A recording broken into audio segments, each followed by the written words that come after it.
What's up, YouTube? This is Cholula from Cholula's Comics, and I'm here to bring you episode 8 of Wolverine Wednesday. Man, the weeks are flying by really fast, you guys. I'm really enjoying doing these. I'm glad to get the reception that I'm getting out there. I know some of you guys are really enjoying watching the videos, watching my synopsis of the storyline, and just learning a little bit more about Wolverine. And I mean, to be honest with you, I'm kind of learning as I go along too, because I get to reread these stories that I haven't read for maybe 10, 15, almost 20 years sometimes. So really cool, really having some fun doing this.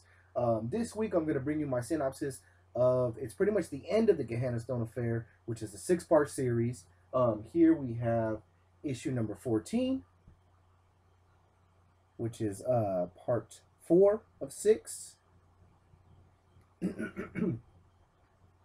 I mentioned before too, this is it's kind of the end of that whole Wolverine gallery that we were seeing. So before we got to get the double covers, but I'm still enjoying the cover art that we get on these. Here is issue number 15, and this is part 5 of 6. Sorry about the glare. I'm still trying to get used to this thing, guys. I got all these beautiful lights now that light up my room, and I can't seem to get away from the glare. And finally, issue number 16. And I should mention, these are all actually cover art done by Kevin Nolan. So this is issue number 16 of Wolverine, and this is the last issue of the Gehenna Stone Affair. So we'll see the conclusion here. As always, I am a proponent of getting stuff slabbed, although I do not have the money to get everything slabbed all the time. But, hopefully someday soon I can get some of these books signed, and shoot, maybe even signed and graded. So that's my hope for the future. Also wanted to give a quick little check out my new shirt that I got. It's pretty much done as a cover swipe, as an homage to Wolverine #1. Except this is Negan, and it's showing that Lucille's thirsty. So I thought this was really cool. I'm really into cover swipes and variants, so I thought it was appropriate that my shirt came just in time for Wolverine Wednesday. So anyways, without further ado, I'm gonna get into the books, and I hope you guys enjoy the story. Issue 14, titled Flying Wolves. Here we have part 4 of this 6-part series. Remember when we last left our heroes, Baal had just taken the stone away from Bert, Archie Corrigan's mentally unstable brother, and boarded a plane to, well, who knows where, with a load of vampires. Wolverine, aka Patch, was still pissed off by that ass whooping that Baal had just doled out to him. So Wolverine loads his plane up with his crew in hot pursuit. In the meantime, we get flashbacks of what evil vibes and general bad mojo that the other piece of the stone is doling out back in Madripoor, as it is now in the possession of O'Donnell, who obtained it after the thieving twin brothers knifed each other to death over it. Well, let's see what happens next. Not one of my favorite splash pages of the series, but it's effective. We see that our hero's plane is quickly catching up on the plane full of villains, and the storyline presented by Stan Lee, Flying Wolves, with credit to author Peter David, pencils by John Buscema, inks by Bill Sienkiewicz, letterer Ken Bruzenak, editor Bob Harris, and chief Tom DeFalco. As our hero's plane closes in on the villains, Patch makes his way to the back of the plane in order to change it to something that he says is a little more comfortable, which leaves us hanging with the thought that, is this dude about to suit up as Wolverine? Well, let's find out. Meanwhile, back in Madripoor, O'Donnell, the co-owner of the Princess Bar, is busy explaining to Chief Ty, the chief of police of Madripoor, why 2 men that he had never seen before had just knifed each other to death in his spare room located above the Princess Bar. When the chief notices a blood stain coming from O'Donnell's jacket, he asks where the blood was coming from. O'Donnell pulls out the piece of the Gehenna stone the brothers were fighting over. When the chief asks O'Donnell to hand it over, O'Donnell freaks out, much the same way that Bert did when Wolverine asked him to hand it over. We're now confirming a pattern that the stone has a very strange effect on people. Meanwhile, over the Pacific, through the magic of inner monologuing, former Spider-Woman Jessica Drew reveals that she is not there just to help Patch, but in fact, she's there on a covert mission on behalf of the Prince of Madripoor to keep an eye on Patch and to take control of the Gehenna Stone. Just as our hero's plane finally closes in on the vampire's plane, the vamps open fire. Jessica jumps into action, literally jumping out of her own plane and onto theirs. And finally, Logan emerges from the back of the plane, fully clad in his Wolverine suit. This is the first time in the entire series that we've seen him in full uniform. And think about it, this is already issue 14. Wolverine jumps out of the plane to follow Jessica. As he starts taking vampires out left and right, Jessica chimes in about how she's glad he finally decided to ditch the whole Patch persona. The artist and the author follow up with a ton of great action shots and sarcastic Wolverine quips as Wolverine dispels the bad guys one by one. And while Wolverine is focused on beating up the baddies, Jessica makes it clear that her focus is on trying to get that stone. Further commotion ensues as the plane begins to fly out of control. Archie and Bert try for a rescue attempt via an anchored rope ladder, but soon the vampires begin to climb aboard their aircraft. Meanwhile, back in Madripoor, Lindsay goes for an early morning wake-up call to O'Donnell's room, telling him how much she can't get the thought of the stone out of her head. While at first, he's reluctant to give her anything, she quickly works her womanly charms on him. As Wolverine finishes cutting Baal's flunkies to shreds, one of the last remaining henchmen makes his way to his master in order to inform him that the forces are failing. As Baal places the second to last piece of the stone in place, a flash of lightning, the smell of brimstone, and Baal turns his final henchman into a big brutish demon. We get some more of that famous Peter David / Wolverine comedy, as Wolverine describes the monster as being strong enough to crack concrete, and that's just with his breath. Meanwhile, Bert is dealing with the onboarding vampires via old school vampire rules and tells the vampires that they're not invited to come in.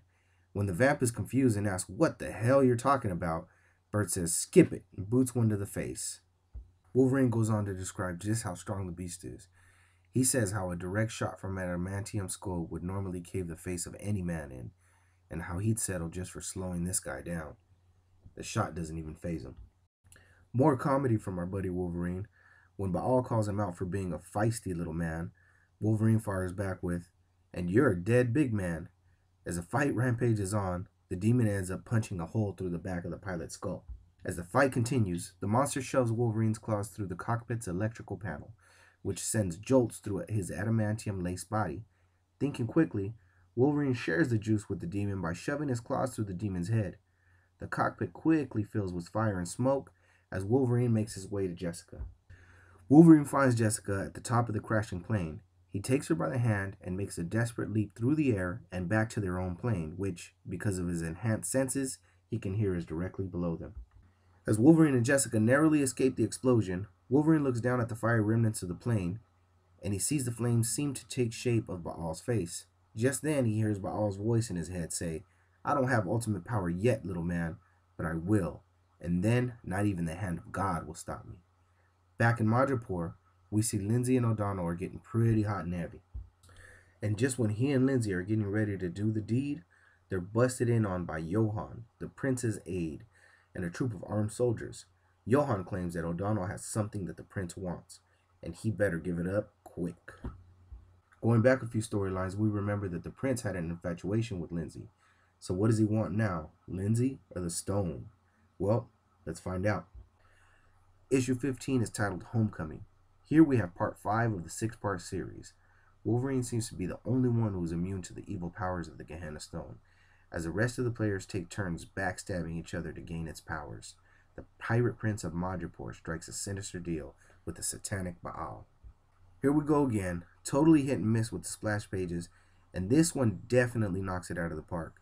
Stanley presents Homecoming, written by Peter David, penciled by John Buscema, inked by Bill Sinkovich, lettered by Ken Bruzenak, colored by Glennis Oliver, and bossed by Tom DeFalco.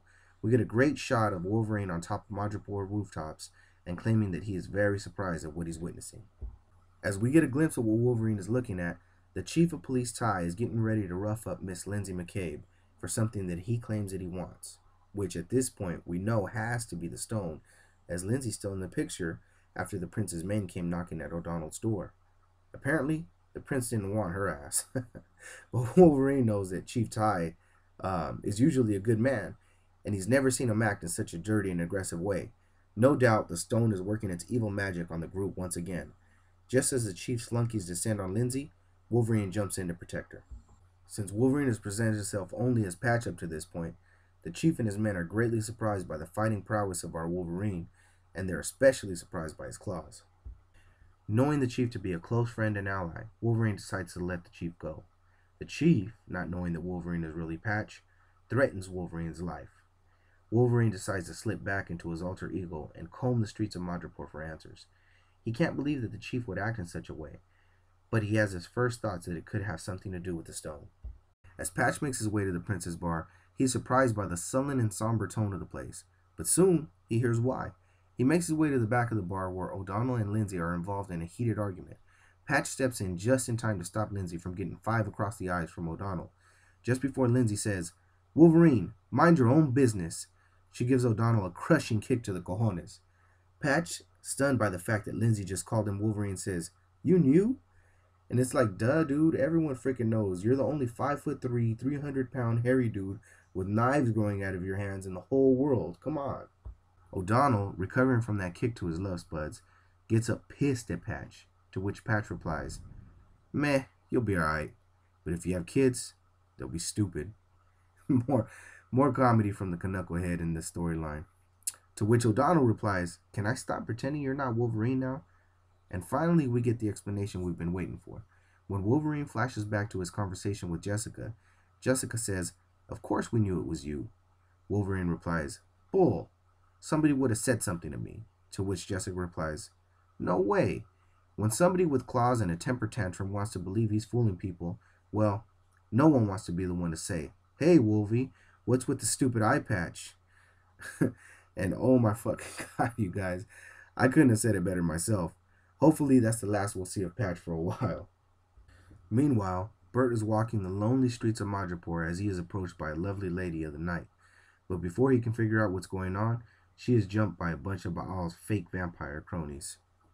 Back at the Princess Bar, O'Donnell is busy explaining to Wolverine how he and Lindsay were smack dab in the middle of grown folks' business, when a creepy guy named Johann, claiming to be sent there by the prince to retrieve what is rightfully the prince's property, came busting in on them right in the heat of the moment. As O'Donnell makes his way to the drawer containing both a piece of the Gehenna Stone and a revolver, the prince's troops draw on O'Donnell to make sure that he's not trying to pull a fast one. Lindsay is begging and pleading with O'Donnell not to give our stone away. Just as O'Donnell says, "What do you mean, our stone?" he takes Lindsay hostage and threatens to blow her brains out. Johann snickers and tells him, "At least wait until I leave. It's so difficult getting brain matter stains out of suits." When O'Donnell goes on to admit to Wolverine that it wasn't a bluff and he really would have pulled the trigger on Lindsay, Wolverine starts to solidify his idea that the stone is having strange and evil effects on people. Just then, the chief and his police squad bust in on Wolverine, O'Donnell, and Archie. Meanwhile, in the back alley, Bert is still trying to save the lady streetwalker from the vampire who serves Baal. And just when the crew of vampires has brother Bert on the ropes, pow! In comes Jessica Drew to save the day. As the vampires are defeated and start to make their retreat, Jessica and Bert give chase to find out where Baal's hiding place is. In the meantime, Wolverine, because we can call him that now, Archie and O'Donnell are busy fighting off what seems to be the entire police force. As the fight spills into the Princess Bar, Wolverine continues to wonder how strange the situation is and how surreal it feels. When the tide finally shifts Wolverine's way, he asks the police force why they're attacking him. One of the officers speaks up and says, "We have no idea. It's Chief Ty's orders." To which Ty discloses that he wants the fragmented gem. As Wolverine finally pieces together that there is more than one piece of the gem, O'Donnell discloses that it's in the possession of the prince. The team sets off towards the royal palace. Coincidentally, Jessica is hot on the trail of one of the escaped vamps, who is leading her through a back road that leads directly to the prince's palace. Just as she's realizing where she's going, it becomes all too real for Jessica as she gets a close-up of the palace in the distance. In the meantime, Wolverine and Archie continue to figure out things about the Gehenna Stone. 1, that it's real. 2, that it's slowly getting pieced together. 3, that the stone brings out the worst in people. 4, that Wolverine is immune to its effects because, as he stated, he's always nasty. And worst of all, 5, he believes that Baal ain't dead. Flash over to Jessica Drew, who is making her way up the palace steps, meets with Johann, and asks to see the prince immediately, which, as a quick side note, still really pissing me off that she's working for him. But as she walks into the throne room to warn the prince of the incoming intruders, she is taken by surprise to see none other than Baal himself standing at the right hand of the prince, and the prince introducing Baal as his honored guest. This is a really great cliffhanger ending, not to mention beautifully done full-page artwork showcasing the prince in all of his affluence and power, with Baal literally and figuratively at his right-hand side. Let's see what the next story brings. Issue 16, titled Electric Warriors. Here we have part 6, the final chapter of the Gehenna Stone Affair. The brutishly bad and beastly Baal succeeds at putting the final pieces of the Gehenna Stone together.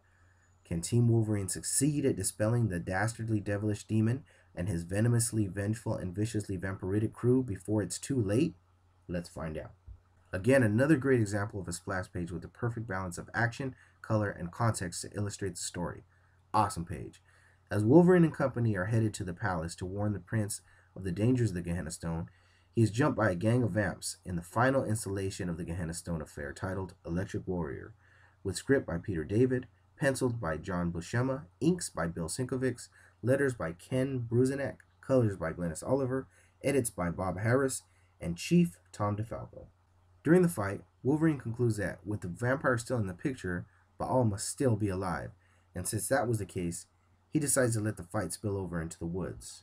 Since he knows his friends can take care of themselves, Wolverine plans to get lost and split off from the rest of the group. As Jessica goes on to warn the prince of just how evil Baal is, and even states, "Just look at him," Baal takes the opportunity to make himself the victim by claiming that he looks that way due to a birth deformity. He then offers the prince a chance at immortality in return for the stone. When the prince advises Baal that he will consider his offer, Baal takes this as a sign of disrespect, as his patience is running thin. The prince, a man of equal arrogance, takes Baal's tone as a sign of disrespect, and orders his guards to throw Baal out of the castle. Baal's true strength is shown as he attacks Johann. Baal could sense that Johann had swallowed the stone in an attempt to hide it. Baal literally rips the stone from inside of Johann's body, spilling blood and guts everywhere. As the prince's army descends on the throne room in order to protect the prince, so does Baal's vampire gang in order to protect him as well as the stone. As Wolverine makes his way to the castle, we get a glimpse of Archie, O'Donnell, and Chief Ty much further down the road.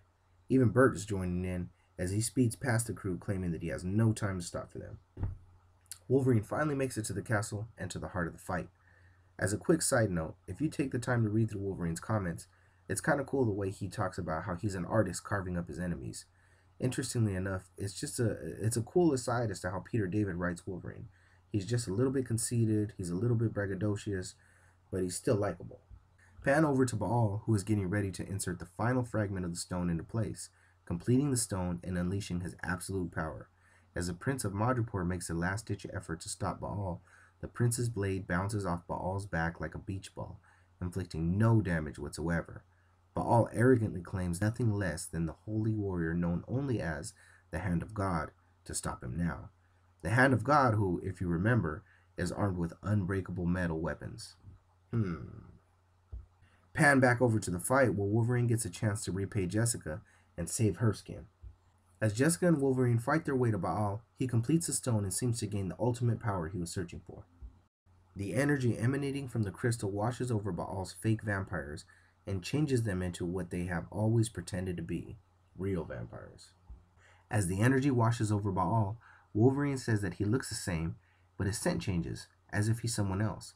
And when Baal comes to, he seems to look at Wolverine as if it was for the first time, and surprisingly enough to Logan, Baal looks scared of Wolverine. Wolverine says that he has the followers, he has the power, and seemingly all the cards. Why is he scared of me?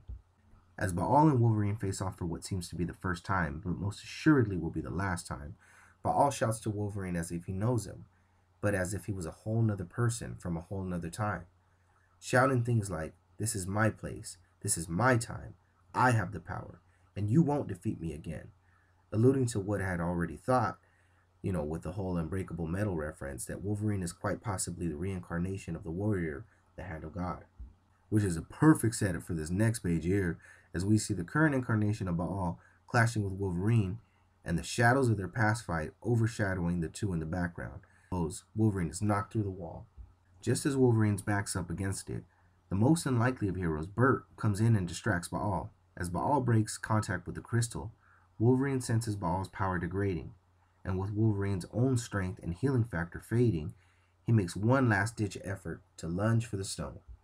But he's too late. Baal's confidence is boosted and quickly shifts to arrogance as he blasts Wolverine and proclaims he has no idea why he was ever concerned with Wolverine to begin with. Now here's my favorite part, and I gotta read this directly from the page here, as it makes all the difference in the world. As Wolverine is blasted by Baal, he thinks to himself, "He fries me faster than my healing factor can handle. In a couple of seconds, I'm going to be a walking adamantium skeleton with a few shreds of skin. I'm completely blind, and I gotta do something that I haven't done in ages. I pray. Not the light, easy, hope to God this works kind of praying, but an earnest, sincere plea for a higher power to guide my hand. And I strike. And even as I hear the stone shatter, I slam down my foot, pivot off it, spin, and stab him, aiming for the kill. His screams are washed away by what I'm feeling. It's like a circuit has been completed. His life, his dark energy flow into one claw through my body and out as if I'm a conduit to something greater, something beyond our understanding. With the force of energy and Wolverine's mighty last killing blow, the two crash through the castle walls and into the sea, all screaming of his impending demise. Meanwhile, inside the castle, the would-be vampires are now changed back to full-on humans, and Archie is left searching for his now missing brother Bert. As we get a glimpse of the final panel of the battle between Baal and Logan, Baal rises from the sea in what seems to be a last attempt to make a comeback, when, without warning, he falls dead and lifeless at Logan's feet. Finally, back at the Princess Bar, Archie is busy asking the tough questions, like, how do we know this is really over? Jessica chimes in that this time, since Wolverine broke the stone first and then killed Baal's spirit had nowhere to go. Wolverine jokes that he hopes that the spirit had nowhere to go but down. Archie goes on to ask why the crystal made everyone but Wolverine act differently. Jessica posits that what we have all been thinking. Since the original Baal was slain by the divine warrior named the Hand of God, so if the Baal we faced was really a direct descendant or maybe even a reincarnation of the original, then what does that make Wolverine?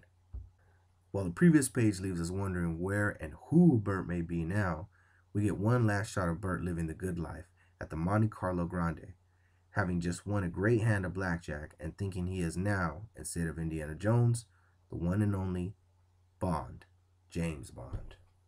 Pretty great ending to an equally great story. I'm really excited to see what next week will bring. Thank you guys for sticking with me through another Wolverine Wednesday. I can't wait for next week's episode, episode 8, when we start off with a new storyline introducing a new villain, along with some old villains and some great cameos from some of Wolverine's good friends. Anyways, in the meantime, until I see you next time, keep stacking hella comics.